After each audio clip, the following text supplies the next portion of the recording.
est un enjeu crucial pour relancer notre économie. Je rappelle d'ailleurs que la majorité des salariés sont employés par des entreprises de moins de 250 salariés. Elle est freinée aujourd'hui par des difficultés d'ordre financier, l'accès au crédit, les délais de paiement, d'ordre administratif, et également pour des raisons structurelles, étouffées entre des grands groupes qui leur laissent trop peu de place et une ubérisation qui bouleverse leur mode de fonctionnement. Alors nous allons commencer, honneur aux dames, par Marie. Marie, tu es secrétaire générale du collectif Audace et tu es consultante indépendante dans le domaine de la gestion de projets. Est-ce que tu peux nous parler de ton expérience? Je te remercie. Donc, effectivement, aujourd'hui, je suis consultante indépendante, mais j'ai également été, dans mon parcours, salarié de PME et salarié de grands groupes. Donc, j'ai une vision globale des relations commerciales qui unissent les différents acteurs et des rapports de force entre ces différents acteurs. Donc, je voulais d'abord rappeler quelques chiffres. En France, on a 3,14 millions d'entreprises et les TPE-PME représentent plus de 3 millions de ces entreprises et plus de 48% des emplois. Donc on voit que les TPE-PME, leur vitalité est essentielle pour la création d'emplois et pour notre économie. Évidemment, de l'autre côté, les grands groupes et les entreprises de taille intermédiaire représentent l'autre partie des emplois. Donc il est évident qu'il faut que ces grands groupes aussi puissent s'épanouir dans des bonnes conditions. L'idée est essentiellement... Vous m'entendez là? Vous m'entendez mieux là? Donc l'idée, c'est de replacer le curseur des rapports de force entre les petites entreprises et les grosses entreprises pour rentrer dans des relations commerciales plus équilibrées et plus favorables au bon développement de l'activité économique de toutes les entreprises. Donc je voulais vous raconter un petit peu le parcours de vie d'une TPE-PME quand elle doit vendre à un grand groupe, avec quelques petits focus sur les marchés publics de temps en temps. La première étape pour un gros marché, c'est l'appel d'offres. Or, un appel d'offres, ça contient une partie technique, cœur de métier de réponse à l'offre. Le chef d'entreprise maîtrise parfaitement son cœur de métier, ça ne pose pas de souci. Mais il y a une grosse partie administrative à remplir, qui est lourde, qui est chronophage et qui est demandée tout à fait au début de la réponse à l'appel d'offres, sans que le chef d'entreprise ait la moindre visibilité de l'intérêt du client pour l'offre qu'il propose. Certaines fois, cette partie administrative exclut de fait les TPE-PME parce que des grands groupes mettent des critères de taille, un effectif minimum, un chiffre d'affaires minimum. Donc pourquoi pas tout simplement reporter la partie administrative à la deuxième étape de la vie de la PME dans son processus de vente, qui est le passage en soutenance. Elle sait qu'elle a un intérêt de la part du client lorsqu'elle passe du temps sur cette partie-là. Et puis par rapport aux critères de taille, on n'est pas dans une vision punitive des choses ou à imposer des choses, néanmoins des dispositifs incitatifs, des dispositifs fiscaux incitatifs qui favoriseraient les grands groupes qui donnent une partie de leur marché aux TPE-PME, leur permettraient de se poser la question quand ils ont des appels d'offres, des modèles qui sont préécrits avec systématiquement des critères de taille, de se demander si dans le cadre de ce marché, pour cette prestation, le critère de taille a un intérêt.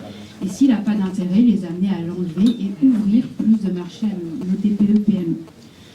Dans le cadre des marchés publics, on peut aller plus loin. On peut imaginer des quotas d'attribution des marchés aux TPE-PME. Évidemment, la dématérialisation, la fluidification, l'allègement des procédures d'appel d'offres, c'est aussi un point essentiel parce que c'est beaucoup trop chronophage pour nos chefs d'entreprise.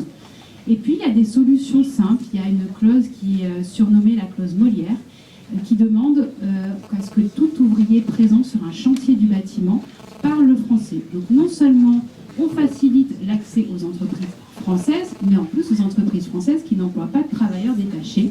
Et c'est pour des raisons de sécurité, donc c'est une clause qui est tout à fait possible. Et puis je ne vais pas passer trop de temps, mais il y a aussi des clauses pour favoriser les circuits courts, des clauses environnementales, de bilan carbone, etc. Donc là, on admet que notre TPE-PME, on est positif, elle a remporté son marché. Il lui reste autre chose qui est compliqué et c'est quand même un comble, c'est de se faire payer. Elle livre son marché, elle livre son produit ou son service et les délais de paiement, c'est un vrai souci dans notre pays. Il faut savoir que parmi les entreprises qui déposent le bilan, environ 25% sont confrontés à des problèmes de trésorerie liés à des délais de paiement. Donc c'est quelque chose qui est tout à fait important et évidemment il y a des choses qui existent. Vous allez me dire, les délais de paiement sont réglementés dans ce pays, il y a un médiateur, il peut y avoir des amendes, etc. Mais si la TPE TPE-PME est mise en péril parce qu'elle n'est pas payée ou payée trop tard par son client, si elle lance une démarche pour se faire payer et qu'elle risque de perdre le client, elle est plus que mise en péril. Dans certains cas, elle est sûre de mourir. Donc, elle ne va pas aller à la confrontation avec son client, elle ne peut pas se le permettre dans la relation commerciale.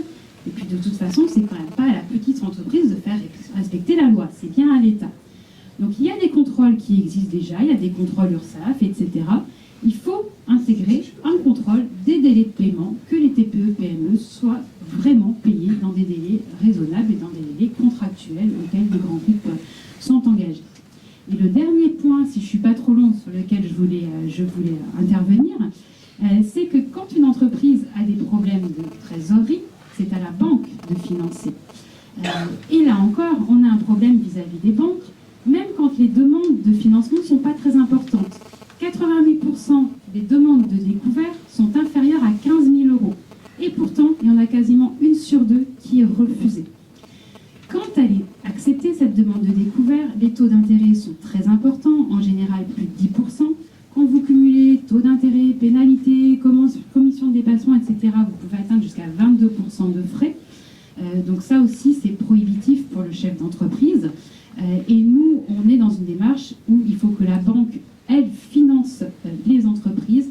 Et pour que ce soit obligatoire pour les banques de proposer une solution de financement à une TPE-PME qui doit faire face à une situation de découvert, et que cette solution de financement soit proposée à des taux d'intérêt qui sont les taux pratiqués dans cette banque en moyenne et pas des taux qui sont inacceptables pour l'activité de la TPE-PME.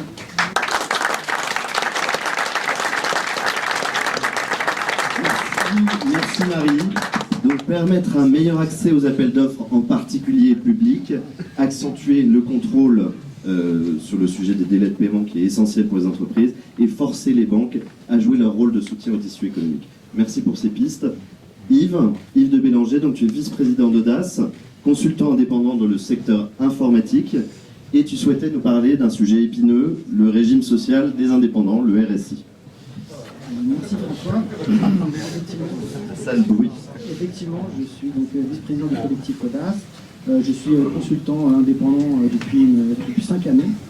Et c'est vrai que je suis confronté aux difficultés du RSI qui effectivement me bloquent dans la croissance de ma petite société. Et j'aimerais évoquer avec vous les différents soucis qu'on peut rencontrer lorsqu'on est artisan, commerçant ou profession libérale avec le RSI.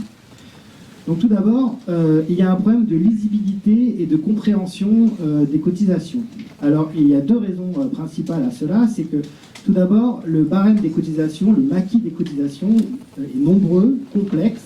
Chaque risque, maladie, retraite, allocation familiale, invalidité, a son propre taux et ses propres paliers. Cela répond à des logiques internes de pilotage du RSI, mais qui se fait bien sûr au détriment de la lisibilité et de la compréhension des cotisations payées donc, par les affiliés. Je pense qu'il serait souhaitable d'harmoniser ces différents taux et ces différents paliers pour un barème unique qui soit clairement compréhensible pour l'ensemble des cotisants, rassemblant l'essentiel des contributions, CSG, CRDS incluses. L'autre problématique qui est posée par le calcul des cotisations du RSI et qui ne permet pas aux cotisants de comprendre ce qu'ils payent exactement, c'est la méthode de calcul basée sur les années précédentes. En effet, le RSI ne dispose pas des revenus de l'année en cours, donc il fonde son calcul de cotisation en fonction des années précédentes, N-1 et N-2. Le problème, c'est que les travailleurs indépendants sont caractérisés par une forte variabilité de leurs revenus. Et une année sur l'autre, ceux-ci peuvent être bien sûr fortement différents. Et donc, quand arrive la régulation, ça peut être source de déséquilibre et parfois fatal pour la trésorerie de l'indépendant, mais c'est surtout source de beaucoup d'incompréhension et de frustration de la part des travailleurs indépendants. Et ce cas est particulièrement prégnant pour les indépendants qui lancent leur activité, puisque quand vous lancez votre activité, vos cotisations sont calculées sur un forfait par le RSI qui est extrêmement bas. Donc les 2 premières années, vous ne payez presque pas ou très très peu de cotisations RSI. Malheureusement, quand arrive la 3e année, elle est souvent fatale, elle fait l'effet d'un coup de boutoir. Et vous savez, la 3e année, c'est souvent une année charnière pour une entreprise. Il y a beaucoup d'entreprises qui déposent le bilan après 3 années. Et donc, effectivement, c'est un vrai souci. Là encore, on est encore dans des logiques internes du RSI et on est bien loin, en fait, de l'accompagnement qui devrait être et de la compréhension que devrait avoir le RSI vis-à-vis de la manière dont travaillent les indépendants et comment ils gèrent leur activité. Donc, ce qu'il faudrait, je pense, là aussi, une proposition de bon sens, c'est peut-être calculer les cotisations en fonction d'un pourcentage du chiffre d'affaires qui est plus proche de la réalité, qui pourrait se faire comme on fait les déclarations de TVA mensuellement ou trimestriellement, et ce pourcentage de chiffre d'affaires pourrait être bien sûr décidé collégialement entre les indépendants et le RSI pour que effectivement les cotisations soient plus en adéquation avec les revenus dégagés pendant l'année. Donc ça, c'est un peu le problème de lisibilité et de compréhension des cotisations. L'autre souci, bien sûr, c'est effectivement le montant des cotisations qui est confiscatoire et injuste. Si vous faites la somme des différents barèmes pour les différents risques, maladie, retraite, invalidité, CSG, CRDS, allocation familiale, formation professionnelle, vous arrivez entre 43 et 46% de cotisations. Donc bien sûr, ça étouffe l'activité et ça exerce une pression très forte sur les indépendants. Et cela est d'autant plus injuste, si vous voulez, pour les indépendants aux faibles revenus. Pourquoi ? Parce que si vous comparez, par exemple, si vous prenez un indépendant qui dégage à peu près 17 000 € de bénéfices sur une année, vous faites les calculs, vous vous rendez compte que dans certains cas, il gagne moins qu'une personne qui vit du RSA et des allocations de solidarité. Il est quand même difficilement compréhensible qu'une personne vivant de l'assistanat gagne autant, parfois même plus qu'une personne qui vit de son travail, notamment quand celui-ci est un indépendant qui travaille beaucoup et qui ne compte pas ses heures. La deuxième injustice, donc pour les indépendants aux faibles revenus, c'est vis-à-vis des travailleurs salariés. Je m'explique. Dans le régime salarié, les lois Fillon et les dispositifs zéro charge mis en place ont amené un allègement considérable des charges sur les cotisations patronales. Ce qui fait que la contribution en fait, des travailleurs salariés pour la sécurité sociale a fortement baissé. Et ces mesures n'ont pas eu d'équivalent pour les travailleurs non salariés, donc pour les indépendants. Et donc on a une distorsion entre deux régimes qui est injuste, puisque un indépendant a un niveau de prestation qui est moindre qu'un travailleur salarié. Les déclarants sont plus élevés, il n'y a pas d'assurance chômage, et pour les professions libérales, il n'y a pas d'indemnité journalière en cas de maladie.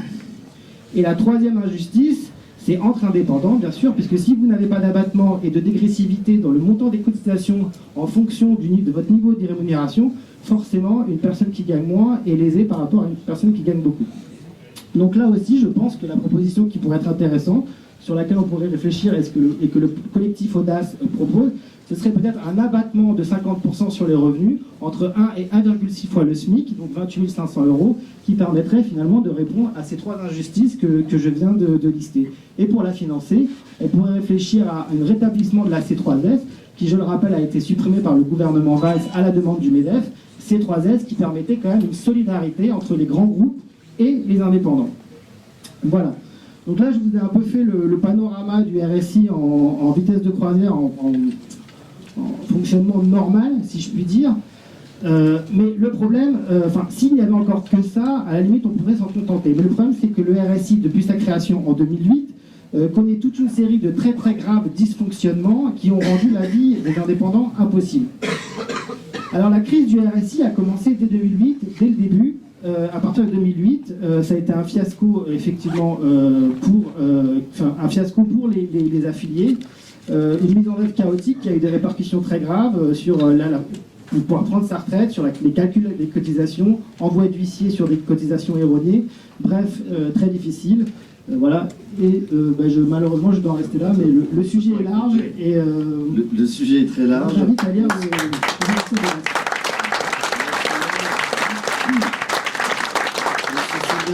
de la liberté laissée aux cotisants de rejoindre ou non le régime général dans cette proposition, et puis effectivement la création d'un bouclier social et une déclaration réelle. Géraud, je te laisse te présenter, puisque tu as une très belle entreprise à nous faire partager ce soir. Bonjour à tous, merci François de me permettre de m'exprimer aujourd'hui devant vous.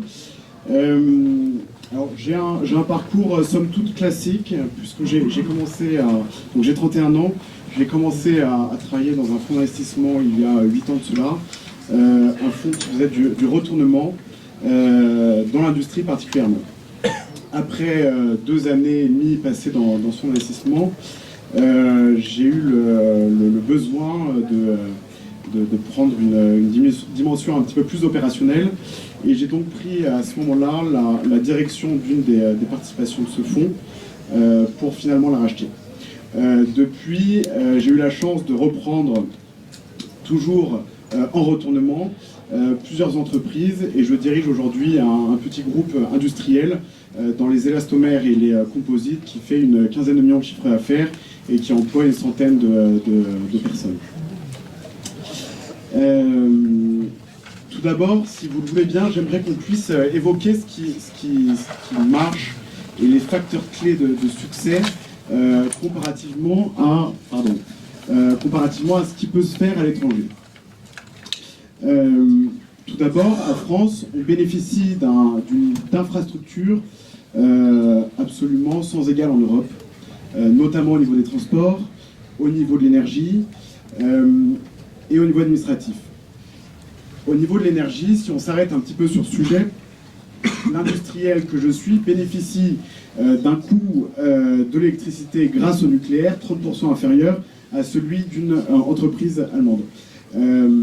Alors, pour le ménage moyen, le budget électricité n'est pas énorme. Pour une industrie, c'est régulièrement le 2e, 3e poste de dépense.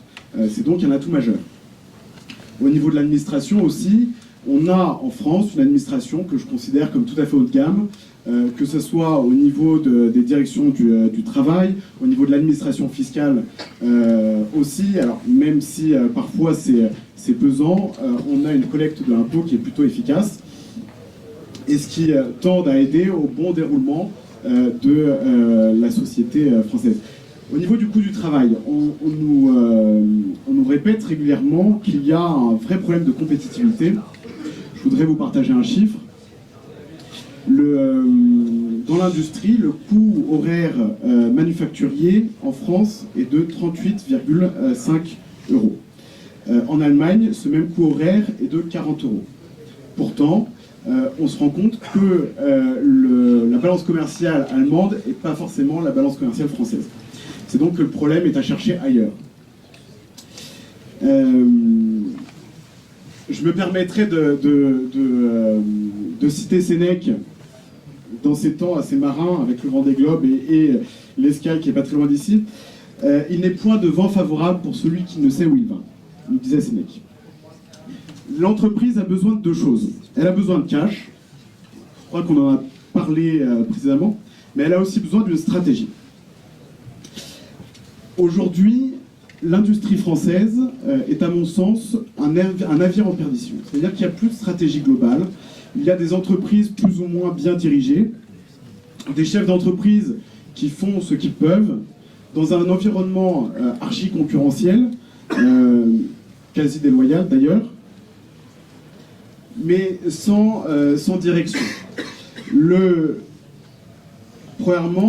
Première conséquence à ça, on a une financiarisation de l'industrie. C'est-à-dire qu'aujourd'hui, on a des fonds des 4 coins du monde qui rachètent nos fleurons avec pour seul objectif un retour sur investissement rapide, de 3 à 5 ans. Je peux vous parler de l'entreprise lyonnaise Feu Vert qui a été rachetée il y a 6 mois de ça par un fonds luxembourgeois, un LBO, donc un rachat via endettement, retour sur investissement 3 ans.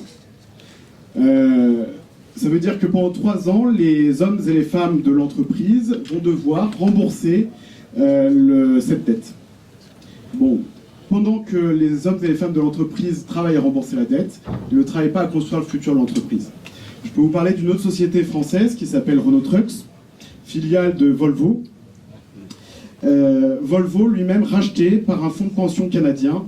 Volvo l'année dernière a, pour payer les retraites des Canadiens, souscripteurs de ce fonds de pension, Volvo a emprunté sur les marchés financiers. Voilà. Donc, on a un vrai problème de financiarisation de l'industrie.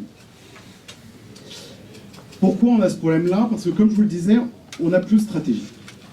En 1946, le général de Gaulle avait mis en place un commissariat chargé de mettre en place une stratégie pluriannuelle pour l'industrie. Quel était l'objectif?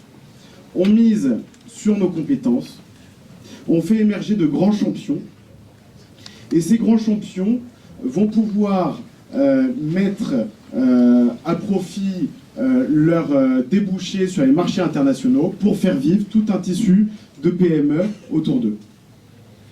On peut aujourd'hui regarder tous les grands champions français, on peut parler de Renault-Nissan, on peut parler de Total, on peut parler d'LVMH. Tous ces groupes ont un point commun: à un moment donné, l'État, stratège, a eu une visée long terme et une vision long terme, ce qui a permis de faire de ces entreprises qu'elles sont aujourd'hui. Alors, aujourd'hui, si on arrive à se mettre dans cette logique, qui consisterait à dire transformons, on a un problème qui est le moteur polluant en France. Bon, on est à l'aube d'une nouvelle révolution industrielle, le véhicule électrique.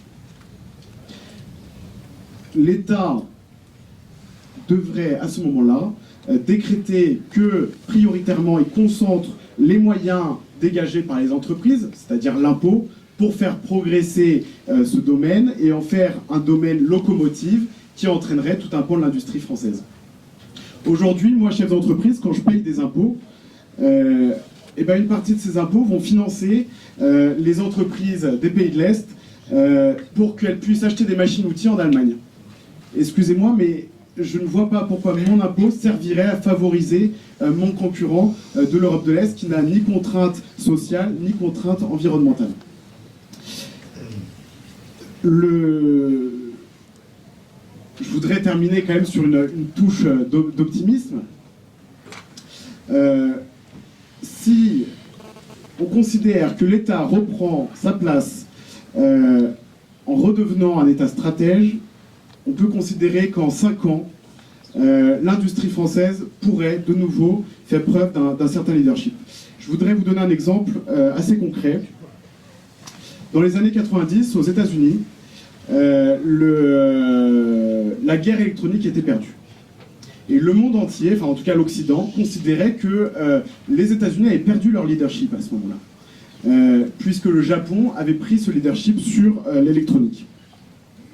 L'administration Clinton a fait le constat de l'échec et de la défaite sur le marché électronique pour penser à l'étape d'après. Le coup d'après, c'était quoi? C'était Internet. Aujourd'hui, on connaît la place des États-Unis dans l'Internet, et je ne pense pas que quelqu'un aujourd'hui puisse remettre en cause leur leadership. Tout ça pour dire qu'avec un volontarisme fort, on peut arriver, et une stratégie, une vision stratégique long terme, on peut arriver à remettre l'industrie sur pied. Voilà, merci.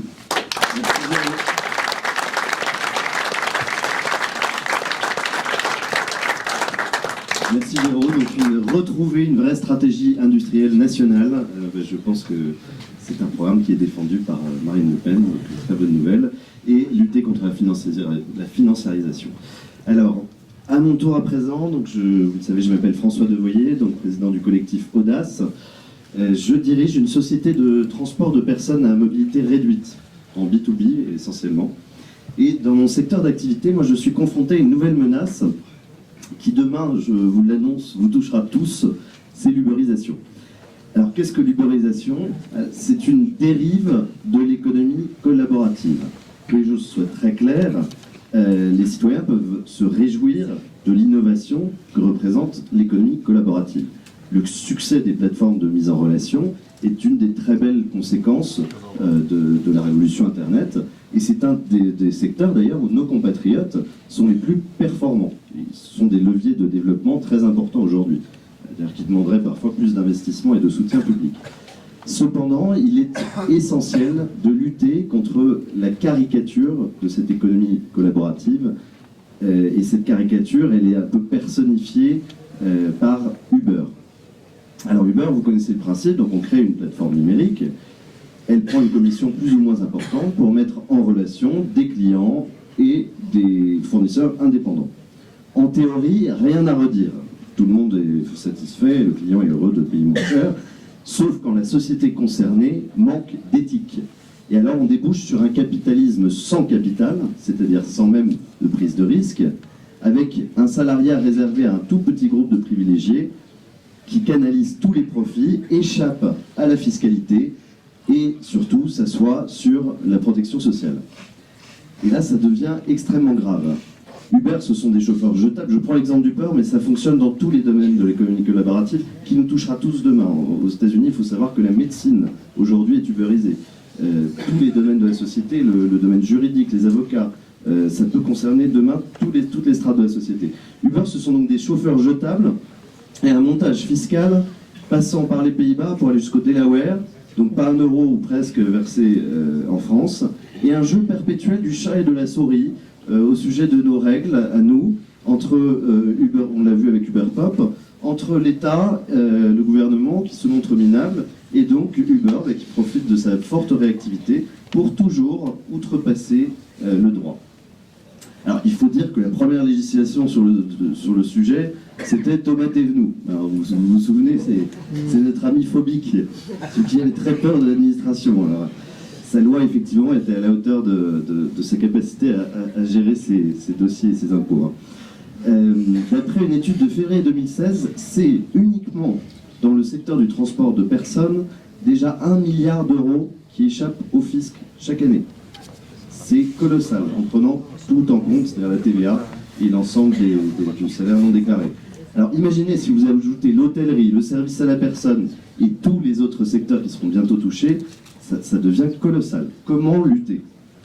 En premier lieu, nous avons besoin, comme dans beaucoup d'autres domaines, l'industrie comme le disait Géraud, d'un État souverain et réactif. C'est pourquoi nous prenons, en remplacement d'une structure, vous allez voir son nom fait rire, c'est le PIPAM. Alors on a le PIPAM aujourd'hui qui est un établissement pipeau, qui est une structure interministérielle inutile, qui réagit toujours avec 3 ans de retard. Bon, nous souhaitons la création d'un secrétariat d'État dédié aux mutations économiques, directement rattaché à Bercy, et qui sera chargé d'adapter au plus près la législation, au plus près de l'innovation, au plus près des mutations, et de traquer, ça c'est un sujet essentiel, toutes les entreprises qui profitent des nouvelles technologies pour contourner notre fiscalité.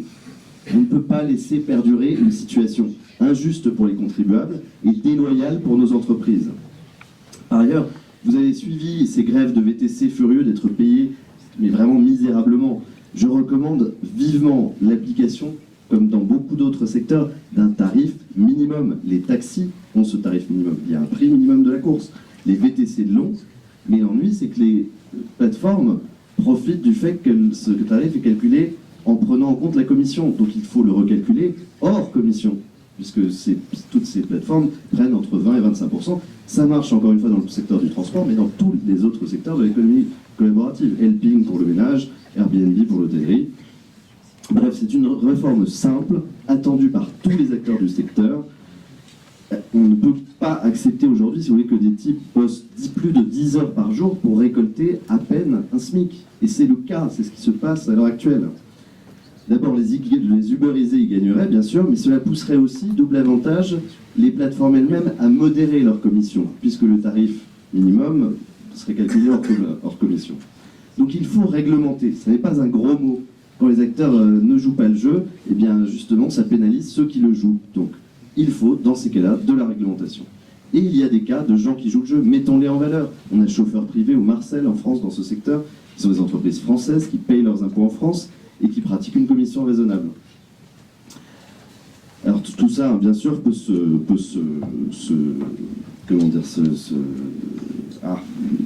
multiplier dans tous les domaines de la plateforme. Donc on pense aussi aux questions de sécurité en matière de durée maximale de travail. C'est pareil, pourquoi les taxis ont cette obligation et pas les uberisés.